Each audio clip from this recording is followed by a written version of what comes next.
Filter is a new function introduced in Office 365 in September 2018. So if you have a subscription of Office 365, then you are going to be able to use this. If you have Excel 2019 or Pro versions, then this is not included.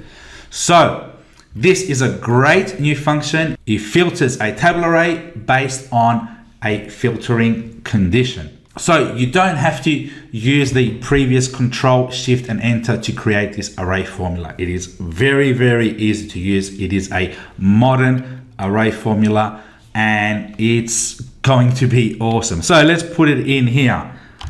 Let's put equals filter. Now the first argument is the array. So this is where our values are located. So highlight all that. And you don't have to include the headers. Let's press the comma and include. So in here, we can put in our filter. So we want to know John's values. We want to show just John's values. So let's put in the criteria where John's located. It's under salesperson. Let's highlight all that and equals John. Instead of typing it in, we're going to reference this cell here. And then we're just going to close the parentheses. So you can see here, it just shows John's values, which is great. So let's put in there Brian.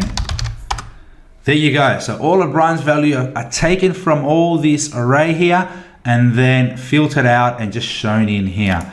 And let's do Esther and Kyle.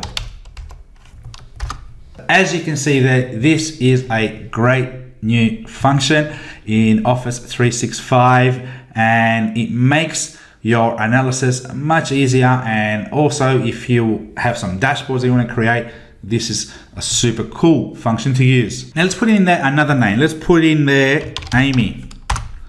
We get a calc error. Okay, so we need to fix this.